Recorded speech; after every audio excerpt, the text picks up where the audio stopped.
Halo pemirsa, apa kabar? Berjumpa lagi bersama saya Nurholis Fadilah dalam acara Bisnis Kreatif.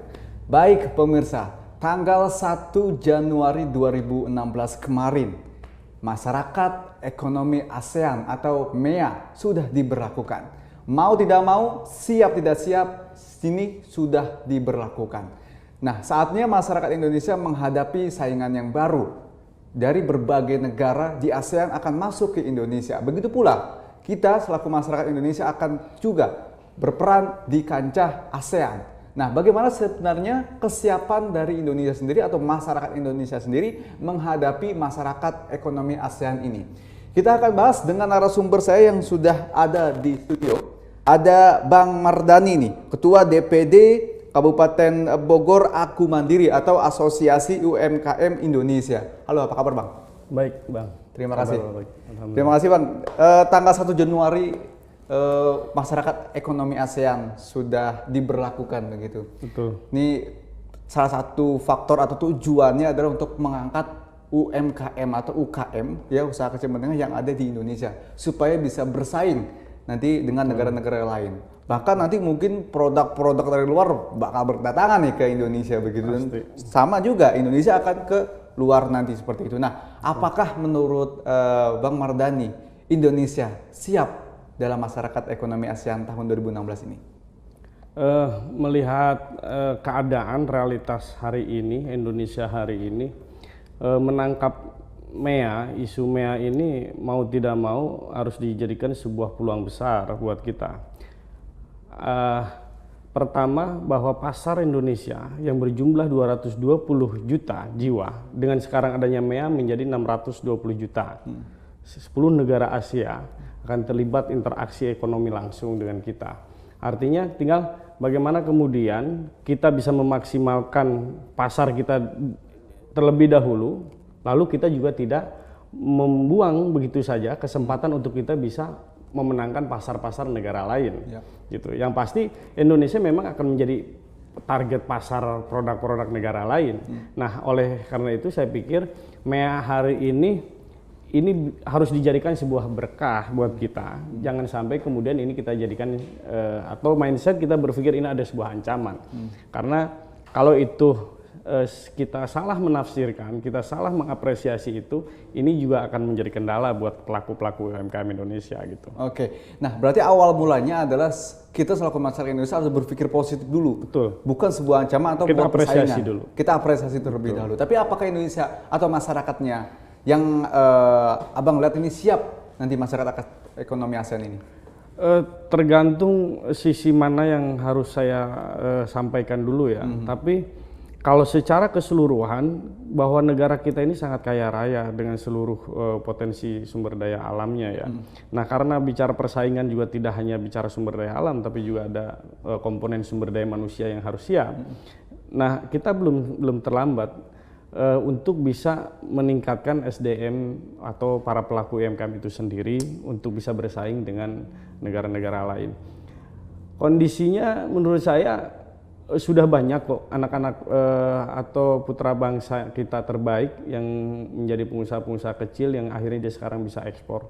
Sebelum MEA ini diberlakukan ya? Kita juga banyak sudah dari yang pengusaha kecil yang tadinya usaha kecil menengah, dia akhirnya sekarang bisa ekspor. Artinya apa?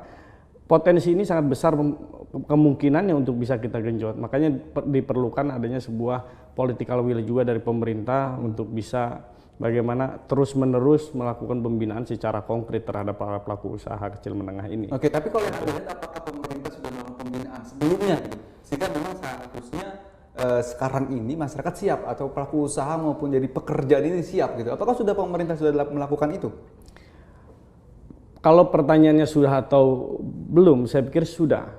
Hanya saya menggarisbawahi belum maksimal ya. Kita katakan belum maksimal. Tapi kita mentolerir itu karena negara kita ini sangat begitu luas gitu.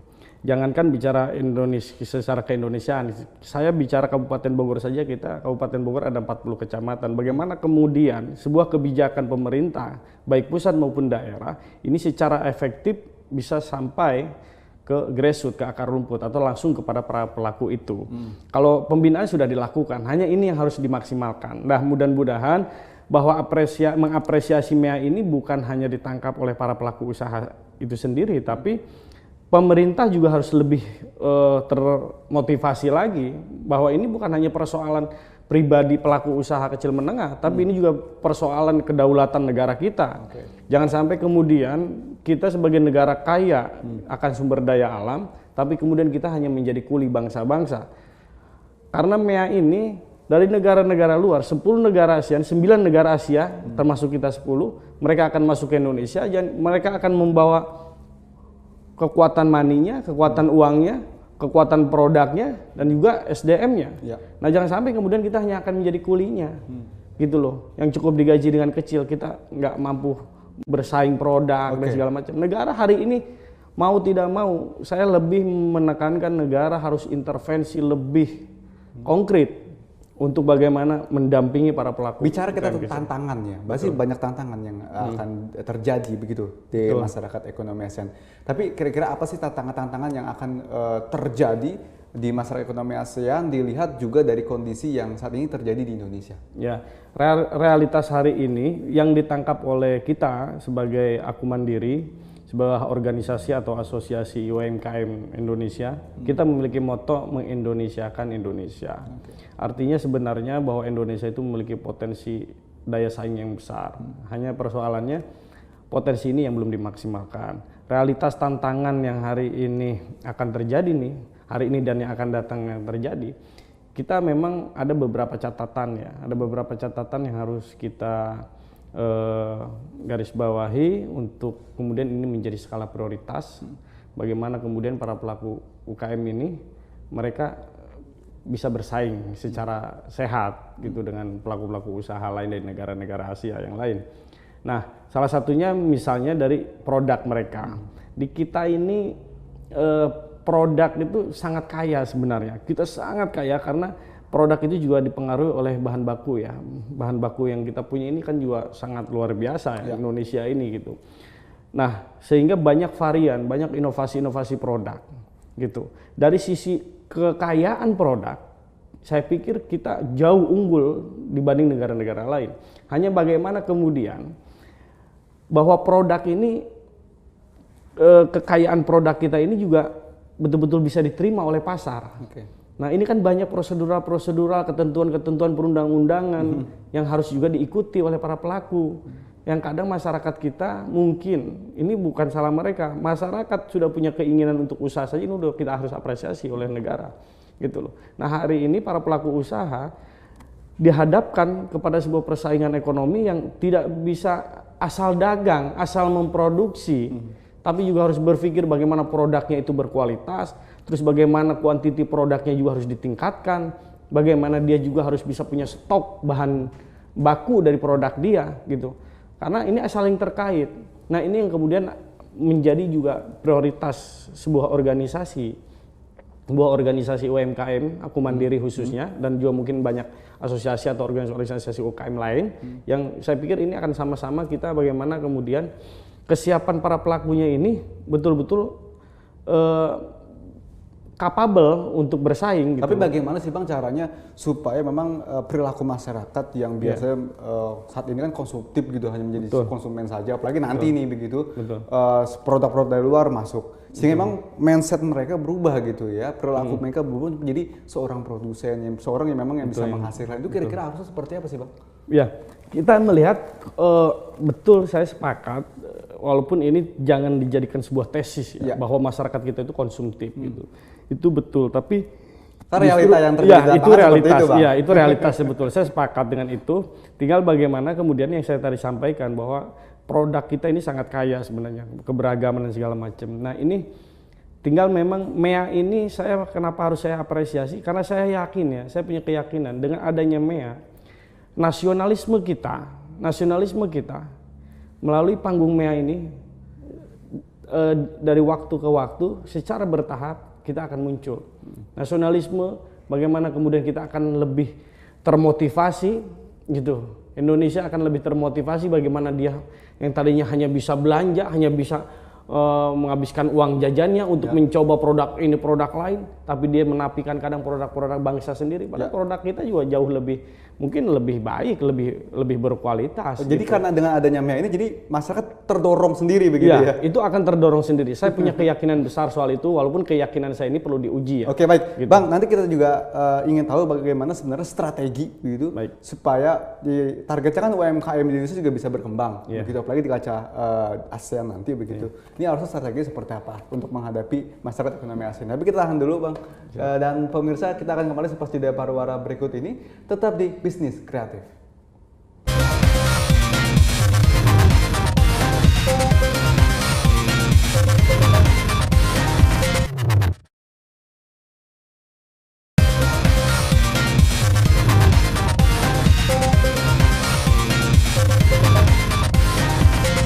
Baik pemirsa, terima kasih Anda masih bersama kami di Bisnis Kreatif dan kita masih membahas tentang masyarakat ekonomi ASEAN dan bagaimana strategi-strategi untuk bisa bersaing nantinya di masyarakat ekonomi ASEAN ini sendiri.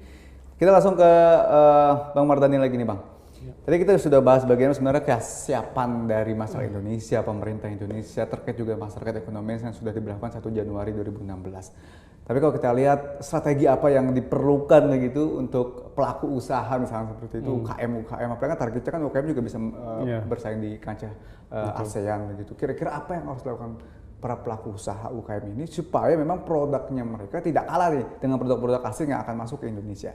Ya, pertama mindsetnya ya. Saya pikir mindset para pelaku usaha kecil ini, walaupun usaha yang dilakukannya masih terbatas secara kualitas, secara kuantiti misalnya, tapi cara berpikir harus besar. Apalagi ketika MEA ini ya, mereka harus punya strategi untuk saya akan mengambil peran untuk dalam persaingan ini. Itu harus menjadi motivasi sehingga dia melahirkan mental yang mau membuka diri, membangun komunikasi dengan sesama para pelaku usaha yang lain, sehingga silaturahminya, berjejaringnya, pertemanannya harus dibuka seluas-luasnya. Apa itu penting? Dengan para pelaku itu sangat penting karena minimal seorang produsen itu juga seorang konsumen.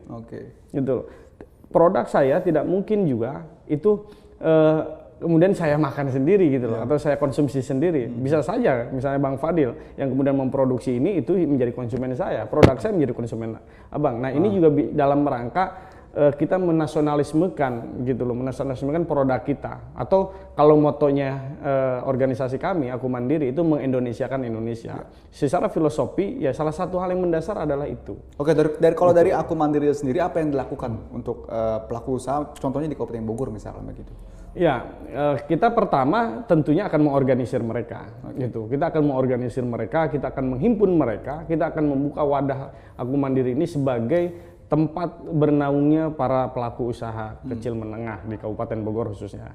Nah, dengan adanya wadah organisasi kita, disitulah kita akan bicara soal produk-produk kita akan bicara soal kendala-kendala kita akan bicara soal akses pendanaan, akses bahan baku dan segala macam. Saya pikir nanti wadah organisasi ini akan menjadi media untuk kemudian juga mencari solusi bersama-sama.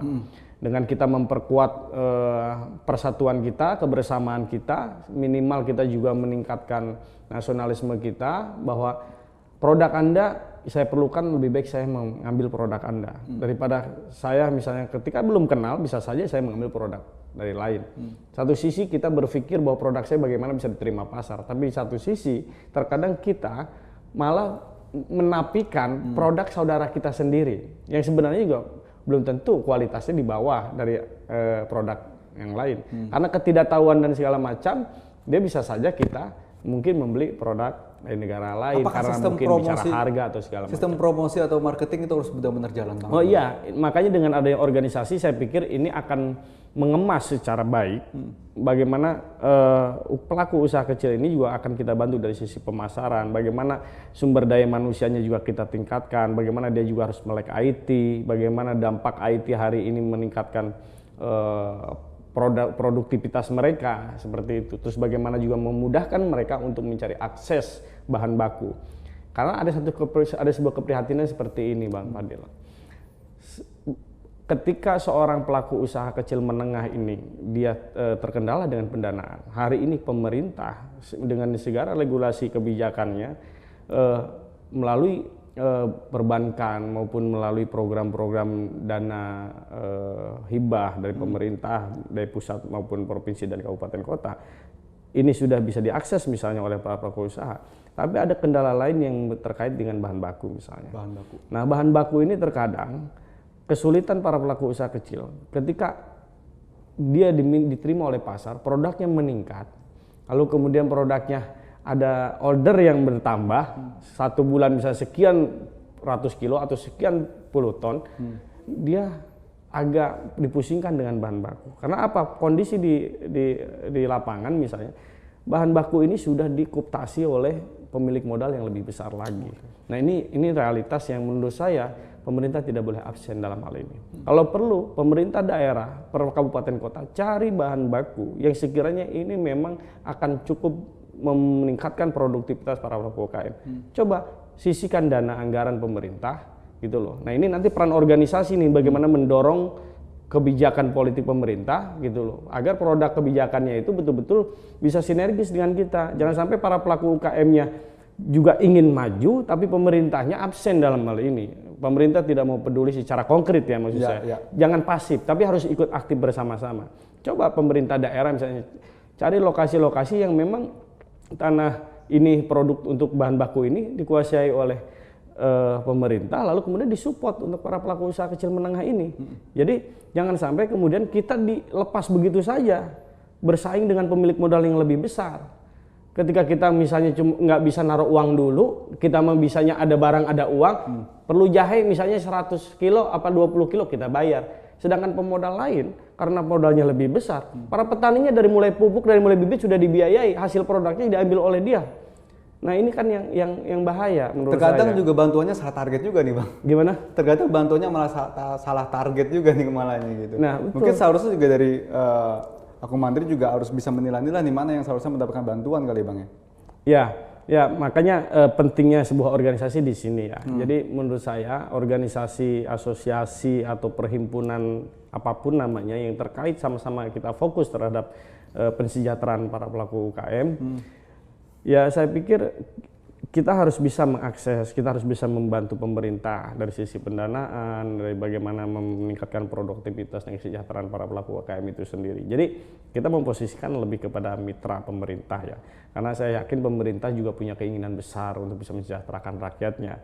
Hanya saja hal ini bukan menjadi PR mereka saja, tapi ini juga PR kita bersama. Baik. Kita ambil peran-peran itu. Itu bagian strategi penting juga. Oke baik Bang, kita bicara tentang tadi arus melek IT ya. Abang juga menyebutkan arus melek IT ini para pelaku usaha. Nah, sekarang kan lagi zamannya e-commerce begitu ya. Sekarang di mana-mana sudah lewat gadget jualnya gitu. Apakah pelaku usaha ini seharusnya memang melakukan hal itu juga? Misalkan barang-barangnya mereka yang biasa dijual hanya di tokonya begitu, tapi sekarang jual juga di dalam gadgetnya begitu. Sehingga sistemnya e-commerce semuanya kayak gitu-gitu. Iya betul.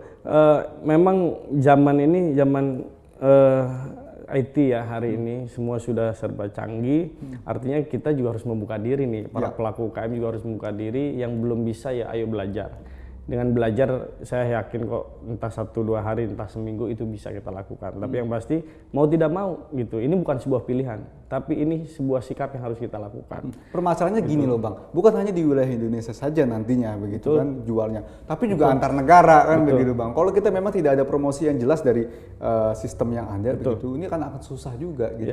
Ya ini nanti organisasi yang mungkin akan berperan aktif ya, bagaimana kemudian membekali mereka hal tersebut. Bicara soal melek IT-nya gitu. Jadi produk warung, toko atau rumah industrinya ya sudah itu sebagai pangkalan saja atau sebagai tempat saja. Tetapi bicara pemasaran kita masuk semua media, dan organisasi kita juga akan memfasilitasi itu. Kita akan membimbing mereka bagaimana mendapatkan pasar lokal maupun pasar mancanegara. Jadi Aku Mandiri akan terjun langsung. Kita tidak hanya melakukan pembinaan secara pasif, kita akan aktif kok.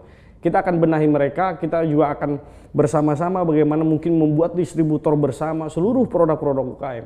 Kalau perlu kita akan buat pasar tradisional. Artinya bahwa kebijakan organisasi juga harus betul-betul bukan hanya wacana gitu. Kalau saya hari ini bicara saja ini kan wacana berarti. Tapi ke depan bagaimana ini harus menjadi program konkret. Kita buat pasar-pasar modern tapi produknya produk UKM kita Indonesia. Kita juga harus punya keinginan, bukan kita anti produk luar.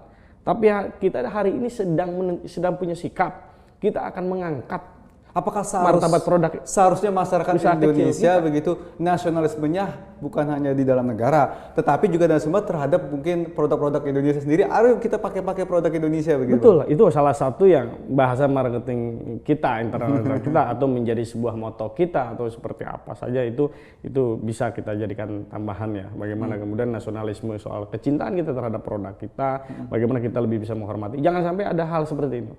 Ketika produk ini, contoh ini, misalnya kopi hitam dengan coffee break. Saya baca salah satu grup teman gitu. Ini hal yang cukup menarik menurut saya. Kalau black coffee itu harganya mahal. Mahal. Kalau kopi hitam harganya cuma cukup 3.000 misalnya. Padahal bahan baku yang sama. Jangan sampai hal itu terjadi gitu. Hal ini menjadi olok-olokan yang menurut saya tidak rasional akhirnya. Gitu loh. Hanya persoalan sistem market atau mungkin bahasa. Kita harus bangga bahwa misalnya kopi hitam dengan bahasa Indonesia, kalau kualitasnya bagus, harga layak pantas tinggi ya nggak. Jadi sistem branding gitu. Sekarang memang branding segala macam terbuka ya. Terbuka. Nah kita harus juga mau belajar soal itu. Nah mudah-mudahan dengan adanya organisasi, asosiasi, tempat berhimpunnya para pelaku usaha UKM ini akan membuka mata mereka, mata kita semua gitu loh. Bagaimana kita juga mau membuka diri untuk ya kekhawatiran kita takut ada saingan ini. Oh enggak, emang ya secara kita negara yang memiliki keyakinan ya atau memiliki Tuhan, kita mengakui keberagaman kita gitu. Artinya bahwa yang namanya usaha memang dimanapun jangankan usaha, kita hidup ini adalah sebuah kompetisi. Tapi kita juga punya keyakinan bahwa Tuhan sematalah yang sebenarnya memberikan rezeki kepada kita semua. Itu semua cuma jalan itu usaha kita. Baik, kita tahan dulu Bang. Dan pemirsa kita akan kembali selepas jeda pariwara berikut ini tetap di Bisnis Kreatif.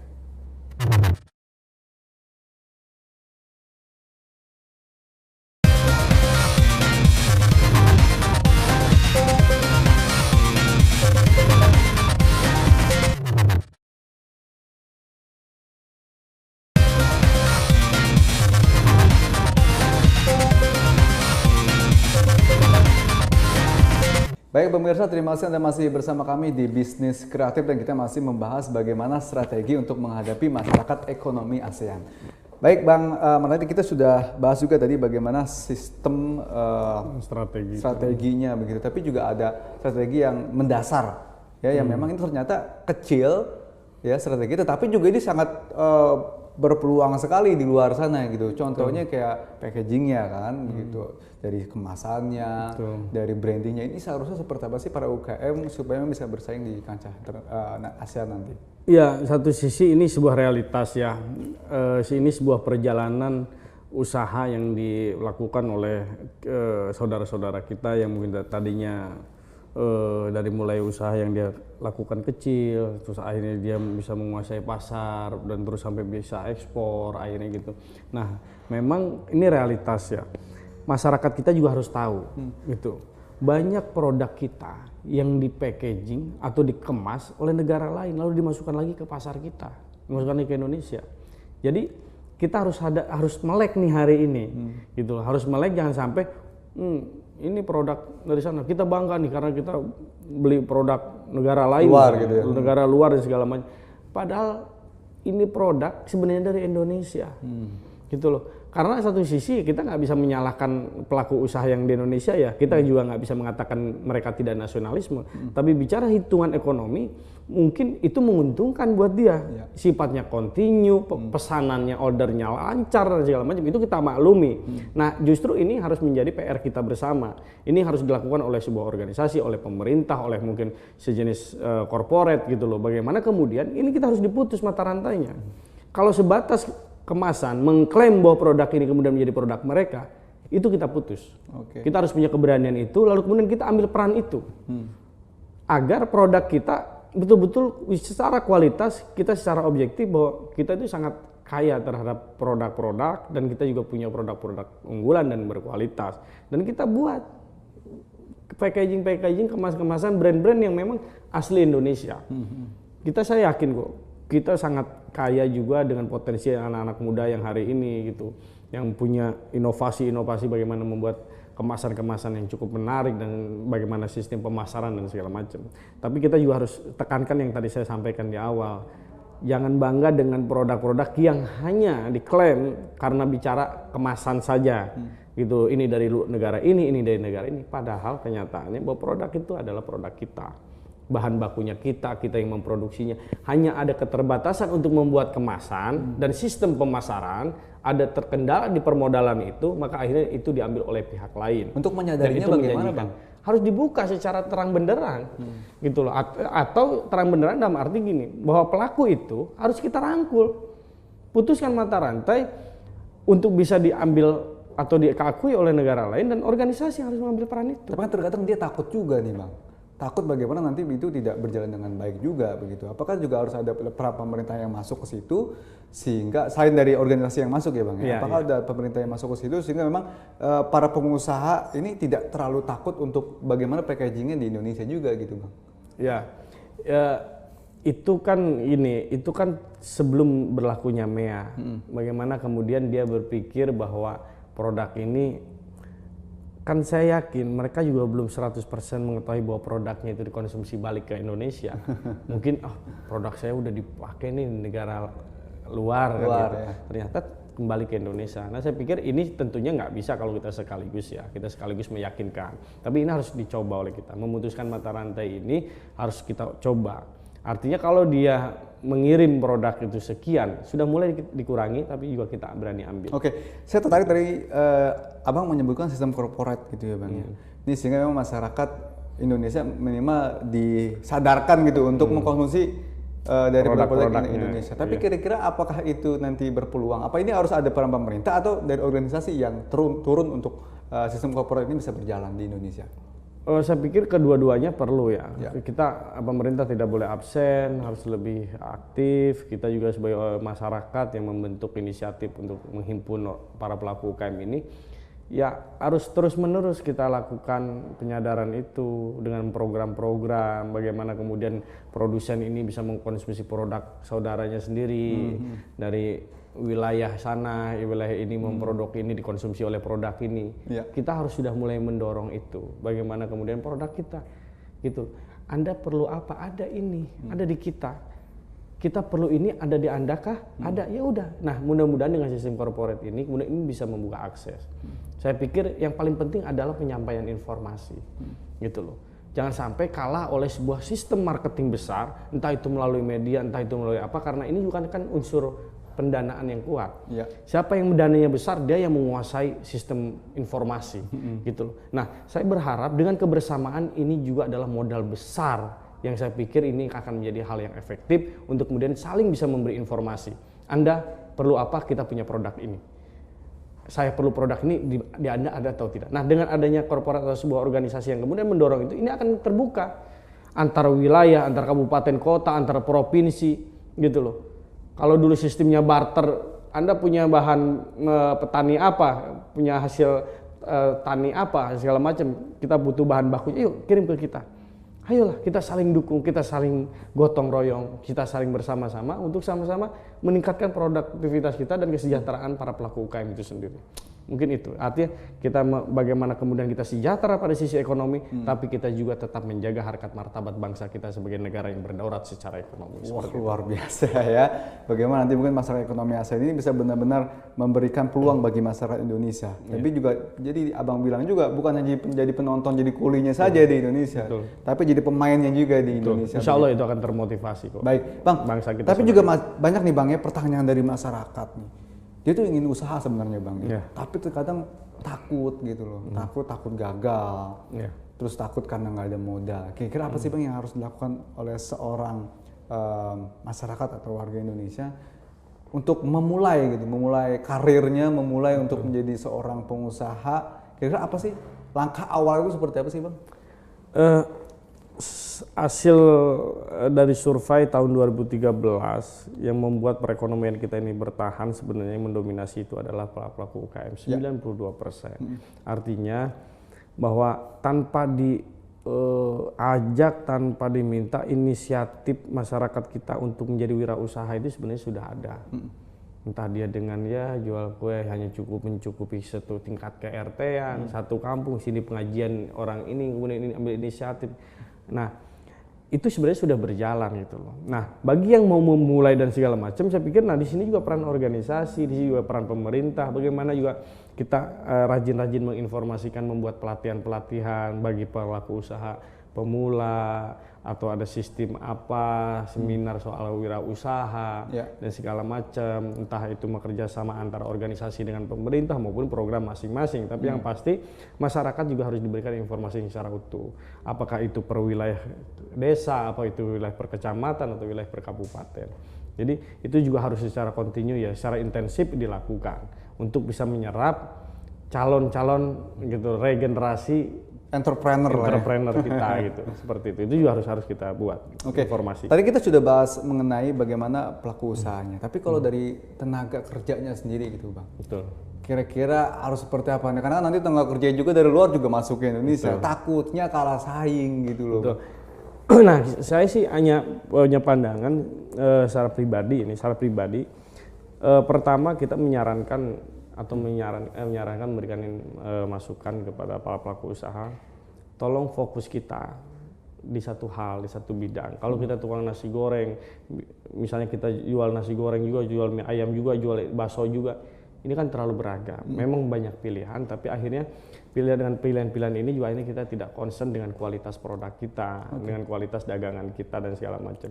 Nanti di MEA itu pasar kan bukan hanya orang Indonesia, yang mungkin menurut pasar Indonesia, menurut saudara kita, dengan cara kita berpakaian, berdagang seperti ini, itu hal yang ditolerir, hal yang biasa. Tapi kalau nanti ada negara tetangga mampir di warung kita ketika memasak ini, kita membuat kue ini atau dagang dengan tidak mengutamakan kebersihan, tidak pernah pakai sarung tangan, bajunya kotor gitu. Karena kita mungkin hal itu misalnya secara hal kecil, itu hal kecil mungkin takut tidak terpikirkan.